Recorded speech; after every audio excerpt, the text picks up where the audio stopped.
دم باش تماشاوان نجاب گمان روشن های کردان یا هری گرم پر ساکوبانی و باکوری کردستانی و مثلا شنگاله او شر کوهزا پیشمرگه و شروانی یپگی دیگل چکدارن داعش که بگمان لدروی که جی که هند آراسین دنجی کنه کما جواکین کردستان که جی که دبیجه کو حتی پازدی و مهدی خوش ترکیه گرن کو بجدی بو پیواژا چرسریه حول بده و کو کجه که دبیجه کو دزبرداری آلی کارین خو به جبو چکدارن داعش شرکردان لدجی روشاوی کردستان به تایبتی کوبانه هر وها کجه که دبیجه جی کو پیوست ترکیه سنورین خو لگر کوبانه و که آلی کاری بگهنه خلک کوبانه و هزا پیشمرگه بکاربه لترکیه کوبتن درگه بکاربه بچه کوبانه بگمان حتی جمیل بایک هفسروکی کجه که جدی بیجه کو اویجاره که دن دز به شاندنا گریلاین پکی که بکن جبو کوراتیا خا ترکیه و پازیمانگی و که درفت کو عبدالله جلان ربری پکی که دانی بو کو اگر ترکیه لدستیروات تیوردان روشاوی کردستان بتایبتی آلی کاری کرنا داعش پوشمان نبو و پرسا چارەسەریە لە باکووری کوردستانی به پراکتیک قۆناغێنێن هەیە نەجی بەجێکردن ئەو وێ پرسێدێک و داویە پێبینن بێگومان دنهایژە ڕۆژاوای کوردستانی تایبەتی کانتونا کوبانێ ڕەوشەکە هستیاره شر به دجواری ددومه یه پیگیجی به دجواری برخوردند که او چکدارن داعشی هرشینان یک لیدیفه که لسر کوبانه کو 28 روزن ایرو به دجواری به شب و روز برداند که یک دمجمرجی نسکنیه گلو اف پیش هاته بو که که لدوروی که ترکیه تومت بارد که ترکیه جیوان تومتان رد که لباکوری کردستان خو نشاندان به گرسه دست بگیرن ترکیه دبیجه پرسا کوبانه نابید بیت پرسا که نافخویا ترکیه خلک باکوری کردستان جی او سرکرداتیا هزین چکدار و تفجير رزقارية باكوري كردستاني لقنديل دبيجة كو تركيا سببه حتى بيجمان برپرسين دنين كردان دميرتاش و احمد تركو يندين باكوري كردستاني جي تركيا تومت بارد كان جوي كو بيويس بيواجا چارەسەریە هول بوناده و ده همادم دا الیکاریا کوبانه نکه برو واجی وتیتا تومت بار کردن با الیکاری کردن چکدارن داش و پتر گوتو بشکنه لسروی که آنها استودیو میوانی مه سیروان کریم چاو دری سیاسی اروا دکتور کامیران برواری اندام کنگره نتایکورد کنکه استودیو مل دوکه و تماشاوان نجابو زانیارین و ایروژی که لندن یا پایتخت بریتانیا خو نشاندان که بگرسی یا کردان جبوراوشا کوبانه و شنگاله هات که لدارخستن ده هودن لورجی به رای ویدیو سکایپ دکتور قادر محمد کو بجدار دخو نشاندانان دا لور ور بگیرید کاک سیروان بخیر بید یکم جار لتو دست بیاکین مراد قریلان که یکی که لسر که دکانی پکی که لامادم دا سرفرمانداری گشتی هپگیه بر پرسی بالی سربازی پکی که علی پازده امانگ دوا درفت به حکومتی ترکیه یان دا به پرسی چارەسەری هەوڵ دابوو بە پراکتیکی ئەو پێواژی چارەسەری لە باکوور جێبەجێ بکە و ڕێگاش بکاتەوە هێزی پێشمەرگە بچێتە کوبانی یارمەتی کوبانی بدا یان قۆناغێکی دژوار دێتە ڕۆژەوە سەرنجی بەڕێزە بەڕای من ئێستا نەک تەنها بڵێن وتەکانی بەڕێز قەرەیلان یاخود عەبدوڵڵا ئۆچەلان یاخود تێکڕای پارتیکرێکانی کوردستان لەسەر پرۆسەی ئاشتی و لەسەر تورکیا یعنی ئێستا فوکوس یعنی چاوی هەموو دنیا لەسەر تورکیایە چه بەلایەنی سیاسیەکەی چه بەلایەنی ئینسانیەکەی یعنی تورکیا یعنی بەڕای من لەسەر لەم نقطە وەرچەرخانێکە یعنی دەبێ مووقفێکی زۆر یاخود هەڵویستێکی زۆر استراتیژی وەرگێ یا ئەوەتە ڕێگە بدە و پشتیوانی کۆبانی بکە یا ئەوەتە تێکڕای ئەو پرۆسەی کە خۆیان پێڵێن پرۆسەی چارەسەری و بەڕای من کە تەسیرات بێ لەسەر تێکڕای ناوخۆی تورکیا یعنی تووشی ئاڵۆزەیەکی زۆرە بێ پێ وایە قۆناغی ئێستا وەکو قەڕێلان ئەلەیە کە تورکیا ئیتر ڕەوشێکە بە شێوەیەکە چێکە کەس نەتوانێت کۆنتڕۆلی بکە پێ وایە لە ئێستادا شەڕی ئێستا وەکو شەری جاران نەبێ بەڕای من ئێستا خۆی بە عەمەلیەن لە شارەکانی باکووری کوردستان تێک چووە ئەگەر تۆ ژمارەی ئەوانەی کە شەهید بوونە یاخود ئەوانەی کە گیراون یاخود ئەو بریندار بوونە یاخود ئەو زەر و زیانانەی کەوا لە دەستگاکانی حکوومەتی تورکیا کەوتووە یعنی دەتوانی بڵێ ئێستا شەڕێکی ناوخۆ مسبقەن لە شارەکانی باکووری کوردستانی دەستی پێکردووە و ئەگەر بێت و وەکو ئەو بەڕێزانە کە 15 مانگیان داناوە ئەگەر تورکیا هەڵویستی نەبێ ئەم جارەیان ینی بەڕای من ینی کێشەکە تەنها کێشەی کوردستانی باکوور نابێ و تەنها وەکو هەڵویستە سیاسەکە تەنها هەڵویستی پارتی کرێکاران نابێ یعنی هەموو جیهان شەرعیەتەدا بە خەڵکی کوردستان لە باکوورە و بە هێزە چەکدارەکانیشی کەەوە هەڵویستێکی توندیان هەبێ بەنامبەر بەڵێ ئەگەر میوانەمە دووەکێ لەسەر خەت بیت دکتۆر کامیران بەرواری دەم باش دەم باشتر بله دکتۆر دیارە ئەف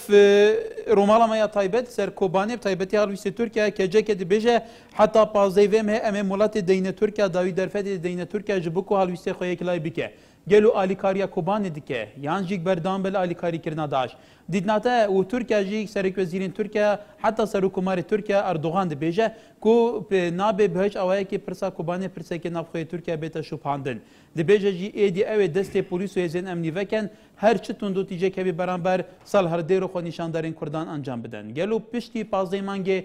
çawa tu çavarê dike çi biqewme li Bakur?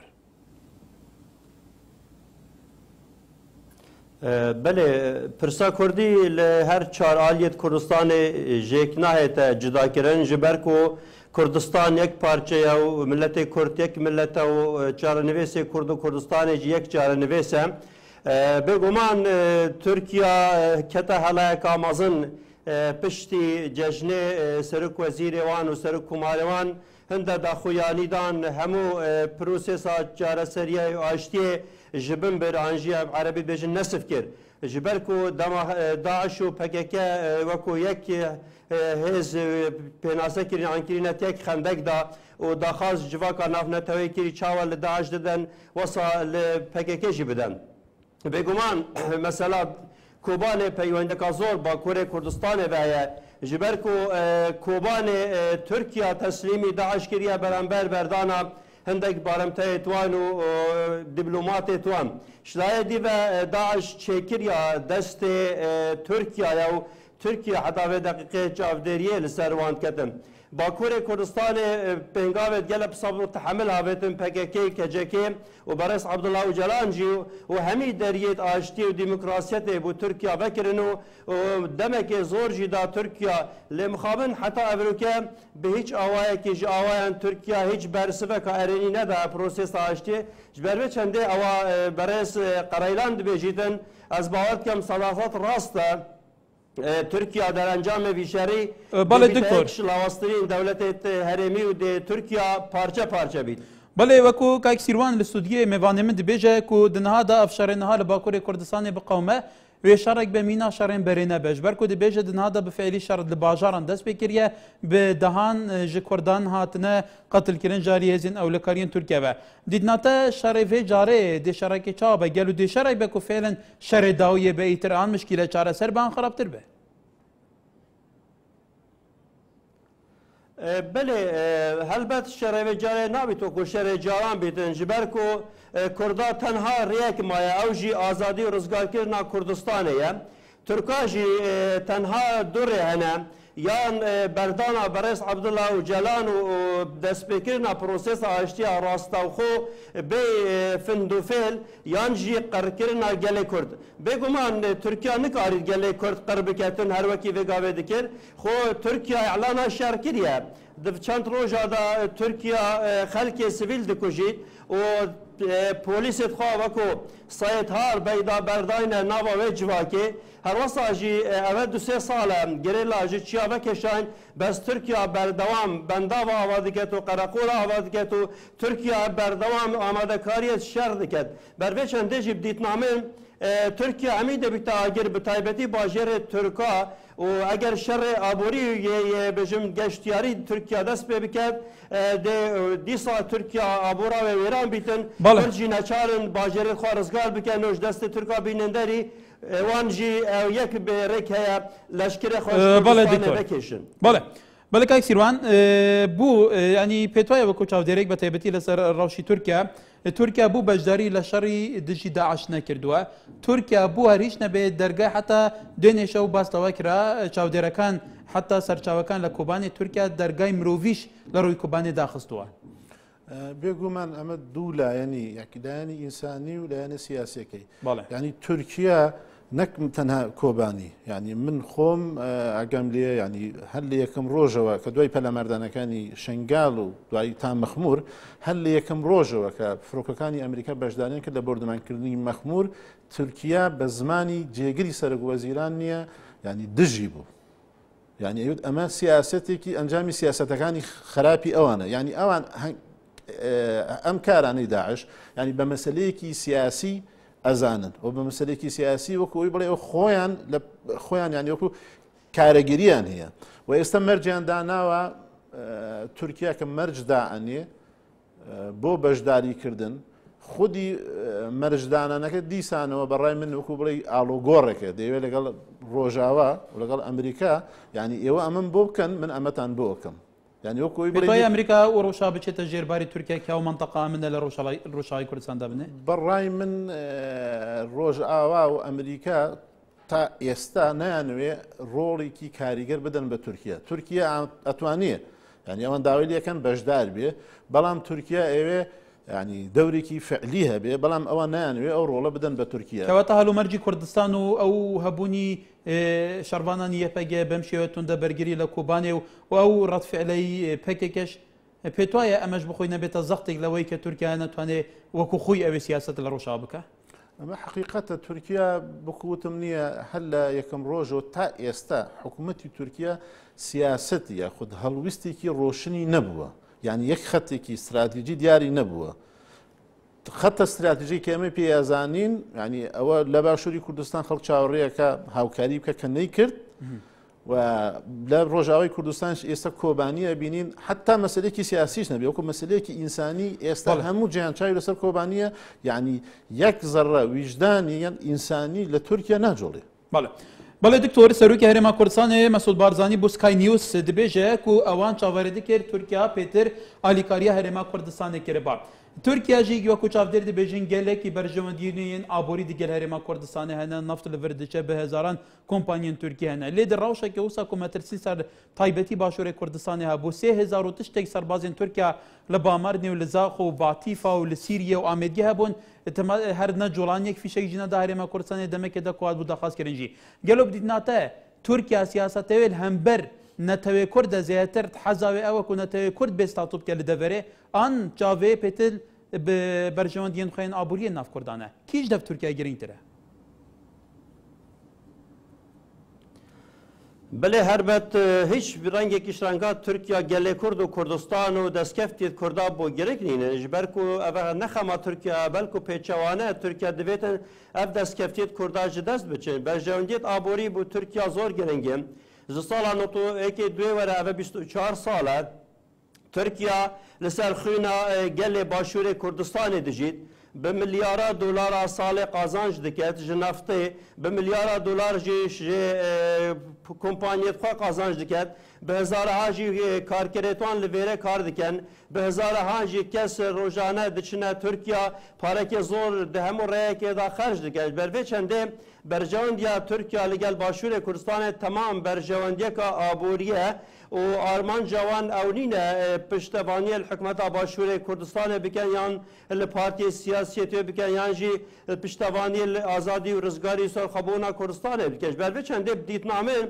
اگر حکومت کردستان تایبەتی سەرۆکاتی هەرێمی ئەگە هەڵوێستی وەرگریت دەمێت تەنگاوی دا دەما تەنگاوی سەر کوردێت ڕۆژئاوا و باکوور چێت بن هەر بۆ نمونە هەر هەموو کۆمپانیای تورکیا قەدەغەکە ئان ڕێ بگرن ڕێ هەیە ئێران دکاری بێتە وێرە عێراق لەسەر خەتە باشترین تشت ئەوە ئەم خۆتەسلیمی تورکانەکەین چونکو بە ئیرادە بوون و خۆتەسلیمکردن هیچ مەسەلەی ناگۆریت و چارەسەریە پرسا کوردی ناکەتن بەڵێ دکتۆر بۆچی هەند پەکێکێ تورکیا تومەتبار دکە ji bo ku li alîkariya Rojavayeke û li pişt Daişe gel û bû zextewê gelek ser Tirkiye û bil Bakurê Kurdistanê ev xwe nîşandan hat nekirin. Aya ev tomete hatine îzbatkirin an pekekî ji divê vê rewşê bixwe peyda bike wekû derfedek careke din li Bakurê Kurdistanê bi awayekê din ve li vînên xwe dest pê biket. نخب هیچ رنگێکی شرنگا پەکێکی و کەجێکی باکوورێ کوردستانی عەبدوڵڵا ئۆجەلان نەبێتن نە شەر دەست پێ بکات نە ئارامیە تورکیا تێبچیت نە ئارامیە دەڤەری تێبچیت ji ber ku ev şerekê nexşekêşayê sepandiye ser Kurdan da her dola êtharî Daeş dikin û êtharî Kurda jî dikin rastî serokaniya wan her yeke هەروەسا ژی ئەفشەرە شەرەکێ نەخشە کێشایە ji pêş Tirkiye ve Daeş şerê Kurda diket ji pêş Türka ve û ji pêş dewletê herêmî ve ev şer dijî Kurda û destkeftê Kurda li her çar parçê Kurdistanê tê dekirinê ji vê jî tirsanaktir ew ew hêzê li Ürdünê li êkî şeş komboyn û xelk hemî dizanin çi kes û hêzolayên komboyne bizavê dikin ewrike yekrêziyet nava bizava rizgarî xaza Kurdî da nehêlin û Kurda bikene du şeq û du parçe û dîsta jî wî haletî da derbekê mezin bi Kurda kevît eva PKK diketin ji neçariye ji ber ku Tirkiye proje seroşnî dagîrkirina Rojavayê Kurdistanê danaye bêguman nikarîtin Bakur û Rojava hev raşer biket lê digel hindek hêzê terêmî û navxweyî divêt Kobanê û destkeftiyê Rojava her sê kantûn aşnav bibet bi hindek hêcetê seqet û yêdbê binema û piştî hingê careka dîl Bakurê Kurdistanê prosê aştiyê bizivrin û dewletê herêmî û hindek hêzê navxweyî dewletê cîhanî qane biket ku hemû li PKK bidin bespa rastî ev projeke faşil e ji ber ku nebûye û nabîtin jî ku dewletê dinyayê hemî bigihine wê derece hovatiyê hemû li millet û li hêzeka aştî xaza wekû Partiya Karkerê Kurdistanê bizava rizgarî xaziya Kurdî bidin. بەڵێ کاک سیروان گەرە دکتۆر کامیران هەموو ئەم پیلانانە و شەڕی داعش دژی ڕۆژاوا بە تایبەتی سیاسەتی تورکیا وەکو خۆیە لە دژی ڕۆژاوا بۆ ئەوەیە کە هەموو هێزەکانی ئەوانەی کە بەرژەوەندیان هەیە کۆ بکرێنەوە و چێکدارانی داعش لە ڕێگاوان هەمووی ئارمانجەکانیان ئەوەیە بۆ لێدانی پەکێکێ بێگومان تورکیا حەزەکەکەوە PKK یاخود هێزی پارتیکرەکانی کوردستان نییە ڕاکێشی کۆبانی یاخود ناوچەیەکی تر بکە ینی وەکو بڵێن تەڵێک بەیانی ناوەتەوە بەڵام بەڕای من بەنسبەت تورکیاوە تووشی ینی قەیرانێکی گەورە بووە هاوکاری داعشی کردووە بەڵام ئێستا بەو شێوەی کە تورکیا ویستیە توی ئێوێ ینی بەو شێوەیە لەسەر ئەرزی واقع کارەکان بڕێوە ناڕوە ینی ئێستا تورکیا تووشی لە ناوخۆی تورکیا کۆبانی هەم کوردن هەم مسلمانن ینی ئاکۆپێ لە کوردستانی باکوور نییە دەنگێکی زۆری هێناوە ئێستا هەمویان بە پشاوی ئەوان و کامێرای بینین ئەمانە هەم کوردن هەم مسلمانن تانکەکانی تورکیا لەسەر سنوورە تورکیا پشتیوانیان لێ ناکە و پێش شای ئەوان و ئەم قەسابی ئەکرێن و ئەکوژرێن بەڵێ دیارە دکتۆر قادر محەممەد بەژاربووی خۆپیشاندانی ئەمڕۆی بریتانیا لەسەر بەڕێی ڤیددیو سکایپەوە لەگەلمانە بەڕێستە دکتۆر قادر ئەم کاتەوە باش ئەگەر باسی چونیەتی بەڕێوەچوونی خۆپیشاندانی ئەمڕۆی بریتانیا بکەی ڕێژەی بەشداربووان کاریگەری حتا پەیامی ئەم خۆپیشاندانە چ بوو؟ بەڕێز وڵای ئەمە وە کوردانی بریتانیا وە ڕەوەندی کورد لە بریتانیا بە هەردوو هەم ئەوانەی کە لە بریتانیا دەژین و هەم ئەوانەی کە تەڵەبن و هاتوون لێرە دەخوێنن بەڕێ ئێستا لە ڕێگایدان دەچین بۆ خۆپیشاندان کە بەنیاز سعات سێ ئێمە واتە سعات 5 لای ئێوە خۆپیشاندان بکەین پەیامان ئەوەیە وەڵا بە پەیامان بۆ کۆمەلگانی دەوڵەتی ئەوەیە کە بڵێن بە هەرچی زووە بکرێ ئەو هێشانە بۆ سێرێن و یارمەتی مرۆیی پێشکەش بە خەڵکی کۆبانی بکرێت و ڕێگەیە بکرێتەوە بۆی کە بتوانێت هەم یارمەتی مرۆیی هەم یارمەتی سەربازی پێشکەش بە شۆڕژگەرانی کورد بکرێت لە کۆبانی چونکە ئێستا ڕاستە لە زۆر شوێنەوە لە زۆر بەرەوە خەڵک دژایەتی داعش دەکا بەڵام ئەوان بەرەیەکی قەڕەمانان هەیە لە دژایەتکردنی داعش و کوردانی بەریتانیاش لە زۆر شارەوە لە زۆر ناوچەوە هاتوین بۆ بەشداری و خۆپیشاندانە و پەیامی ئەمەشەوەی هەرچی زووترە ئەو کارە بۆ سێنرێەوە ئەو جینۆسایدە بۆ سێرێ بەڵێ دکتۆر دوێنێش لە یەکێک لە شارەکانی ئەڵمانیا بەدەیان هزار کورد بەشداری خۆپیشاندان کرا بێگومان ئێستا لەم ڕۆژانەیە ئاڵێن لە وڵاتانی ئوروپا کورد بەڕێژەیەکی زۆر بەشداری خۆپیشاندانەکان دەکات ئایا ئەمە ئەبێتە زەختێک لەسەر بەتایبەتی وڵاتێکی وەکو بریتانیا کە بێگومان کاریگەری هەیە لە ئاراستەکردنی سیاسەتی ناوچەکە و ئەندامی هەمیشەی ئەنجومەنی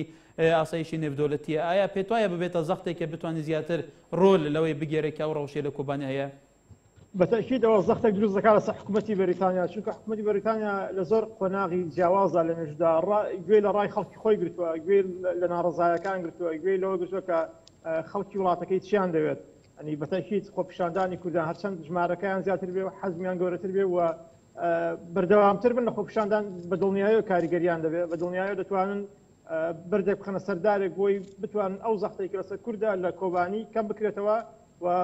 دەبێت یارمەتیشی گەورە بۆ کوردانی کوبانی بەتەکید لەبەرەوەی ئەوان لە بەلاش ڕابوو بۆ تاکە دەنگێک دەکەن نەک بۆ خەڵکی بەڵێ دکتۆر پێت وایە ئێستا بێگومان سەدان هزار خەڵکی کوردستان لە ئاسیار چارپەرچەی کوردستان لە وڵاتانی ئەوروپا ژین لە بریتانیاش ڕێژەیەکی زۆر کوردی لێ هەیە لە ئێستادا ئیرادەی تاکی کورد لە خاوەنداریتیکردن لە پرسەنەتەوەیەکان بە تایبەتی شنگال ئەوە کوبانی زۆر ناوچەی تری کوردستان پێت وایە لەوێ ئیرادەیان لە چاسێکە باکر ئیرادەیان بەڕێخستن بکرێت لە چارچەوەی هێلینەتەوەیە پێتوانیە بتوانن دەستکەوتێکی باش لە وڵاتانی ئەوروپا بەدەست بێنن وڵا بەتەکید ئەگەر تاکە کێشەی ئێمە لە وڵاتانی ئەوروپا بەتابەتی لە بریتانیا ئەوەیە کە ڕێخستنمان لاوازە ئەگەر ئەو توانە مرۆیە ئەو توانای ئەو کوردانە ڕێک بخرێت دەتوانین لۆبیەکی گەورە دروست بکەین هیچی لە لۆبی وڵاتانی دیکە کەمتر نەیە بۆ دەتوانین بۆ خزمەتێکی زۆر گەورە بۆ پرسی چارەنووسی کورد بەکاری بێنین بەتەکید کارێکی گەورەیە بەڵام بەداخەوە دەڵێم کە لە ڕووی ڕێخستنەوە لۆبی کوردی ئێستا لە بریتانیا لاوازە بەڵێ ئەو ڕێخستنە بۆ ئەحزابەکان ئەگەرێتەوە کە ئەحزابەکان هەوڵیانداوە ئەو پرسەش بە سیاسی بکرێ یان ئیرادەیەکی وەرە لای خەڵک نییە کێشێکی بچێ گەڕینتەوە والله لە هەردوو لا دەبێت هەم حیزبەکان تا ڕادێک لە ئاستی پێویستدارین و هەم خەڵکی شێ لەگە مەسلحاتی شخصی دەخاتە سەروی مەسلحاتی میلەتەوە ئەوەش یەک لە هەرێکێ لەبەرەوەی لە هەردوو لایەوە کێشەکە لە هەردوو لای ناتوانین کەسێک بەتابێت تاوان باکەیت کێشەکە هەم لە خەڵکە هەم لە ڕێخستنی حیزبەکانە بەڵێ دکتۆر بەڵێ پێت وایە حکوومەتی بریتانیا ئەو بڕیارە بدا کە لە بەرامبەر ئەو ڕەوشەی لەسەر کوبانی هەیە یارمەتی سەربازی کانتۆنی کوبانێ بدا لە دژی داعش والله ئەوان کە بڕیارێک دەن بە بەلاش بڕیار نادەن تاوتوێ وەزع دەکەن و بەتەکید ئێستا بیدرە ئیرادێکی هەیە لە ناو حکوومەتی بریتانیا پارلەمانی بریتانیا کۆمەڵک هەوڵ هەیە بەڵام تا ئێستا نەبووتە بڵێن هەوڵێکی زۆر کاریگەر بەڵام ئەگەر ئەو شارە زەماوەریانە زیاد بکردن ئەوەی کە لەسەر ئێمەیە بکەین بەتەکید کاریگەریەکی دەبێت بریتانیا ڕێژەی بەشداربوانی خۆپیشاندانی ئەمڕۆ تا چەندە بێ پێت وایە کاریگەریە بێ ئەگەر ئەمە کوتای پرسیارمانە بێ واللهی ئەمە لەمێژ بانگەوازمان کردووە لە تۆڕە کۆمەڵایەتەکانەوە تا بۆ کەناڵەکەی ئەوشمان نردووە کە خەڵک لە هەموو ناوچەکانی بریتانیاەوە لەم شارەکان بێت لە خۆپیشاندانەکەی لەندەن بەشدار بێت و ئێمە ستا لە ڕێگاداین ینی باڵکەوت قسە لەگەڵ جەنابەت دەکەم لە سارەدا نەگەیشتین بۆ شوێنە بەڵام هیوادارین خەڵکێکی زۆر بێ و ژمارەیەکی بەرچاو لە خەڵک بەشدار بێ بۆی بتوانین کاریگەرێکی ڕاستەقینەمان هەبێت بەڵێ دکتۆر قادر محەممەد بەشداری خۆپیشاندانی بریتانیا کە بە لەرەی ڤیدیۆسکایپ لە وڵاتی بریتانیا لەگەڵمان بوو بەڵێ دکتۆر ئەمێ جارێکە دن بەگەرین بۆ جەمتە دنهادا هێزین هەواڵبندان بە تایبەتی ئەمریکا ئیرۆ دانیسە بێ بێگومان دۆژێکی بارەگەهێن داعش بتوندی لە دەردورین کۆبانێ تۆ بارانکردن حتا دەبێژن ئیرۆ هەندێک ساڕۆخ لە بارەگەهێن داعشدانا و یەکەم جارە دەنگێکی هوسای مەزن لە کۆبانێ بێتە گۆداریکردن گەلو ئەڤێت و چا دنەخین ئەڤێ سەدەمێکنەک و فێلەن ئاراستەیە سیاسەتە ئەمریکا ژی لەمەر ڕۆژئاوای کوردستانê گوهارتن بەسەردا هاتبیت بله صداصد گۆڕانکاریەت مەزن دەبێت سیاسەتە ئەمریکادا بینە گۆرێ ji ber ku Evrûke Amerîka Kurd li Bakur û li Rojavayê Kurdistanê û li her cihêdî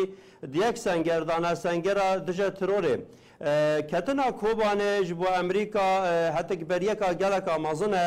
ku dewletek serkêşiya helefa hewpeynamaniya cîhanî biket û nikarî bajêrekî çend hezar sivîleka biparêzît. Herwesa jî Kurd ji ber ku cara êkê rastewxo ew Amerîka dikevne sengerekê da herçende Kurda gelek cara viyaye nakokiyetxwe digel Amerîka çareser bikin di binyada Kurda nakokî digel Amerîka Rojavayê beswan nakokî digel Kurda çêkirine xoşhalî be em dibînin perlemanê Almanya, Britanya û yê Amerîka û kesatiyet wan û rojnamevanê wan û kesatiyet siyasî û herwasa rayegiştiya wan jî hemû servê çendê dikokin ku piştevaniya bizava rizgarî xaza Kurdî li Bakurê Kurdistanê û Rojavayê Kurdistanê biket û ew zilma heta nuke li Kurdat kir ku Kurd kirine lîsta terorê da ew ê derbêxîtin bervê çendê jî hevkariya YPG û hevkariya HPG digel hêzên Amerîka ev ê girêntiya serkeftinê ye bi ser hemû terorîstan da li Rojhilatê navîn. بەڵێ کاک سیروان لە ئێستادا ئەمریکا بەرەیەک 50 وڵاتیە بەشدارن بەرەی دژی داعش ڕاگەاندووە لە جیهانە بێگومان لەسەر عەردیش زیاتر هەموو هێزەکان کورد وەکو هێزی زەمینی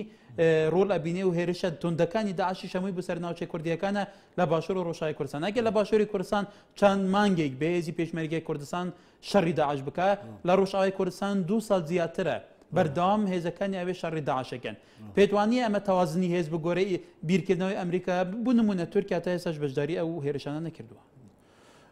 بەڕای من ینی ئەو گۆڕانکانی کە ئێستا ڕووی داوە بەنسبەتی ئەمریکا و ئەو وڵاتانی ئێستا پشتیوانیەکەن ینی کارەکەیان ئێستا شەرعەتی زۆرترە یەک بڵێن مەجلس ئەمن و نەتۆ یەکگرتوەکان هەر هەموو پشتیوانی ئەماکەن ئەگەیمە بەراوردکاریە بکەین 2023 کە ئەمریکا هات بۆ عێراق بۆ نمونە فەرەنسا و ئەڵمانی دژایەتیان نەکردنیە وەکو داگیرکە سێریان نەکرد بەڵام مەسەلەی ترۆر جەنگی دیژی ترۆر ینی ئێستا لە ئاستی عالەمانێک گەورەترین پشتیوانی هەیە و هەموو ئەو ئۆرگانە نێونەتەوەیەکانش نییە پشتیوانی لەم جەنگەکەن بەڕای من ئێستا دەستی ئەمریکا و هاوپەیمانەکانی ئاوەڵەیە یعنی ئەگەر بێت و بیانوێ گۆڕانکاریکی سیاسی لەسەر ئەرزی واقعیش ناوچەکە بکەن کەواتە کورد لەم معادلەیە وەکو کەفێلەن کە لە واقع بە پراکتیکە بینی بەشێکی زۆر گرنگە ئەم ستراتیژی ئەمریکایە کەواتە لە ڕووی سیاسیەوە لە ڕووی بەرژەوەندیشەوە پێتۆی ئەمریکا بە شێوەیەکی باش تەعامل لەگەڵ کورد بکە بەڕای من ینی ئەوەی کەی بینی لە واقع ئێمە تاکو بۆ نمونە ساڵی 1990 کە ناوچەی ئارامیان دروست کرد یعنی تا چەند ساڵێک لەمەوە پێش ینی تێکڕای کێشەی کورد لە ڕۆژئاوا و لە ئەمریکانیە وەکو کێشەیەکی تەنها مەسەری ئینسانی و بەزەی هاتنەوە بەڵام ئێستا کێشەی بۆ نمونە وشە و یاخود مەفهومی پێشمەرگە کوردستان کورد یعنی کورد ئێستا تەعاملێکی سیاسی لەگەڵەکەن وەکو وڵات چۆکو ملەت چۆکو هێزی ینی پێشمەرگەی یاخود هێزی بەرخودانی و ئێستا کوردستان یەک زیاتر لە 1000 کیلومتر ینی بەرەی هەیە یاخود بەرەی شەڕی هەیە لەگەڵ ترۆرە کەمەتە زۆر چاودێراڵێن ئەمە دەستکەوتی سەدان ساڵی کووردە ئەم پشگیریە نێودەوڵەتیەکە ئێستایە پێتوایە دەستکەوتی سەدان ساڵی کورد بێ و چون ئیدارە کرێمە لەلایەن کوردەوە بەڕای من وەکو پێش ئێستا وتم نییە ینی ئەمە یەکەمین جارە کورد و کوردستان وەکو ملت ینی وەکو لە ڕووی سیاسیوە ئەی ناسن و تەعاملی لەگەڵاکەن بەڵام تەنها کێشەیە کە هەبێ ئێمە وەکو کورد ینی ئۆرگانێکی نەتەوەیمان نییە ئێستا من پێش ساعت و نیوەیەک بەرەزنی شیروان بەرزەنی کۆنگرەیەکی ڕۆژنەمانی هەبوو ئەیوت ینی ئەو چالێکی سەربازانی کە ئەکرێ تەنسیقە لەگەڵ حکوومەتی هەرێمە بەڵام ئێستا ملەتی کورد ینی 1000 کیلومتر جەپەی کردوتەوە ئەوە ینی ئەو مەقامی کە کۆبانی ئەیکەن و ئەو شەڕانی کە هەر لە جەلەولاوە ئەکرێت تاوەکو کۆبانی بەڕای من کورد دەبێ ئەگەر ئۆرگانی هەبووە کە ئۆرگانشی کوردیش دەبێ ئەم شەڕایەکە بێ بەرامبەر نەیکە دەبێ مەرجی سیاسی هەبێ پێتوای هەیە بەڕای من تا ئێستاکە ئەمە بۆکو وتم چکو ئۆرگانێکمان نییە ئێستا بەڵام حکوومەت هەیە پەرلەمانەیە سەرۆکاتی هەرێمەیە ئەمە لە کوردستانی باشوور هەیە بەڵام من مەبەستم وێنێ ئەگەر ئۆرگانێکی هەر چوار پاردەی کوردستان بۆیە لە کوردستانی باشووریش پێتوایە ئیرادەیەک و ئۆرگانێکی ئەن استراتیجیکی نەتەوەی بەرنامەیەک نەخشە ڕێگایەکی نەتەوەیە بێ ئەوەی وەکو لە مێدیا ببینین وەکو دیار بێت تا ئێستا لە واقعیشە لە واقعیشە تا ڕادەیەک ینی هاوسۆزی هەیە بەڵام مەرجی سیاسی و نەبینیەوە ولی دکتۆر تو وەکو ئەندامێک کنگرێنێتەوە کوردان ئەوە پرسێکی گرنگە گەلەی جاران لەوی وڵاتی تێتێکردن دنەهادا بێگومان ئەمریکا وڵاتێندن وەختی تعاملێت گەل وڵاتێکت کەن گەل نەتەوەیەکت کەن گەل سیاسەتێکت گەن پێویستە سیاسەت و ستراتیجیوانی ئاشکرا بە نەک هەر حەزبێ کەیفەقەت تعاملێ بکە لە گۆر بەرژەوەندین خۆ هەڵدە بێگومان گەلێک جاران بەرژەوەندین ئەمریکا ژیت کەفنە مەترسیە بوو نمونە ئەگەر ئەمریکا چەک بوو هێزا پێشمەرگە بشینە چەکە بکەویتە دەستێ هێزێکە سیاسە فێزا سیاسی بوو معادلات و بۆ بەرژەوەندین خۆسە بێ بکاربینە دیسان دبە مەترسی گەلو دنەهادا کوردان ئەجندایەوان یەنەتەوەی استراتیجیان بەرنامەیان یەنەتەوەی هەیە کو بێژنە ئەمریکا ما ئەڤەشتە دوێت بەرامبەرێ مەفێ بوومە بکە نەخێ تشتێکی کوردانینە بۆ بەرامبەر ئەمریکا ئەو خەلەتی و کێماسی و لەنگی و لاوازیا کورداژی ئەڤەیە كرد حتى أنو كان نشأ ناس استراتيجيتك أن نتوي دان النقشة كي استراتيجي دانن وبزانن كبدرستي وان هر چار پارچه کردستان چدوید خالا گرنگ یاکو کردستان جوان هم قیرانا خلاص دکد او کردا یک آرمان شبید بونمونن هل باکور کردستان روش آوای کردستان روشارات کردستان او سیستم خاصریا دموکراتیک یعنی کنفدرالیسم دموکراتیک دپجرینن دیت نامن اگر سرکاتی هرمی حکمت کردستان جی پارلمان اوه پرسه گفتگو بکد وان روژادا او جی وی سیستمی بپجرینید اوه ده آرمانجا کردا و سیستم کردا لهر چار پارچه کردستان بیتا ایک جبی راکرنا سنورا دوی قناغه دا جبی که ام سنورا ناسنا کن در به اراده ما هاتی نداناندنه بی راکرنا سنورا ام دکارین دوان هر چار دولتا دا کنفدرالیزم دموکراسیک دانین و ایدی بنگهت خویت یکبونا آبوری یکبونا نتوی یکبونا نجتمانی ام آبا بکین و ام هزت خویت لشکری بکینه خلطی هری استراتیجی بزاوار رزگاری خاصه کردی دا اوه همی گاباده بینیم پارتیک دو دسنگرا دجا کرد دانه ایدی اوه کاره که مزن یک خلط دکتا سر بزاوار رزگاری خاصه کردی و دکت رای گشتی لهمبر کرده یا دو رابید آنجی کرده بخوا بکار بینینو کرد نکارن تشتکی سروان فرس کن یان پی بیدن مور کرن و جاره دیت نامن یا فرد جوینه که هفبش نوبه یا قندیل و هولیر و روش آوای کردستان و روش هلات درست ببیتنو و به یک دا خاص دگل هزت هرمی یک دا خاص پیشکشی هزت ناف نتویجی بکن پیشاتا که ایرو صالح مسلم گشته هولیره صالح مسلم مفسرو که پیده که ببرپرسه که روش آوای کردستان تزانین بریاره دگل مسعود بارزانی سروی که هرما کردستان و که برپرسه که بخشور کردستان تزانین جوینان انجام بده و لور هن جوینندن انجام بده گلو بدیناتا و پیش هاتا که نونینا کو فعلا کرد ایدی هول بده اف دسکفتین سربازی دسکفتین نوار دیپلماسی بدست خصنا دچارچوب سیاسته که هف بجیک پولین بکه و بکه دسکفته کی سیاسی جی صداقت اوه پنگاوه گلک باشه ام دست خوشیلت که این راستی هیچ هوکارک نینه که گرژی و آلوزیت نافبرا باشور روش آوای کردستان دا چه بی تشت هی چند پارتی که وی قاده هی نو لسر خوینا خلکی باشور دجینو آمادنین راستی بچنه روش آوا مل به ملی خلکی دی خبات بکن اگر باشور کردستان دست هاریکاری بوان حزبات درش نکد بو حکمت و کانتون درش بکد بگمان ده پیشکت نکا گلک باز او حزب جدی حجم خوی حقیقی زانم سرکاتی حرم کردستان بتایبتی برئیس کاک مسعود بارزانی دکاریتن رولکی گلک ارینی ببینید جبرکو هزا سیاسی هزا لشکری هزا آبوری دست حالات همو بجم شان کنترل حتما کنترل کردن برای دستور جی وکو دیجی دستوی دانه برپرسه که لشکریه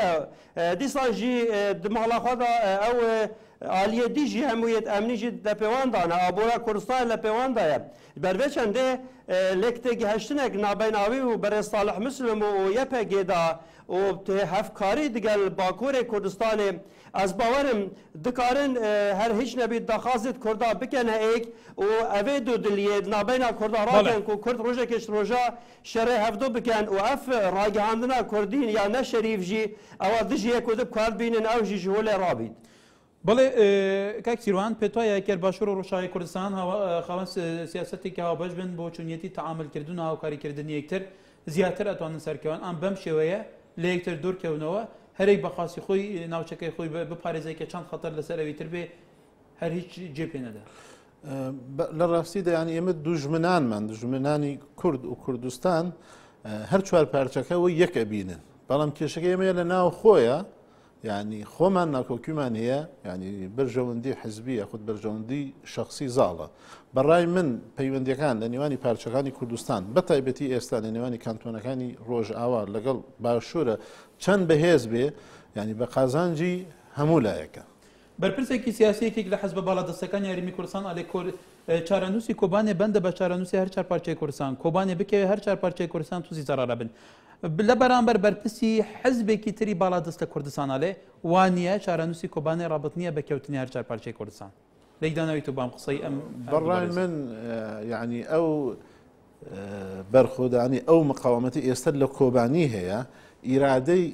تێک ڕێی ملەتی کورد ئیرادەی هەموو تاکێکی کوردی بەهێز کردووە ینی هەموو تاکێکی کورد نەک لە کوردستانە ئەوەی کە لە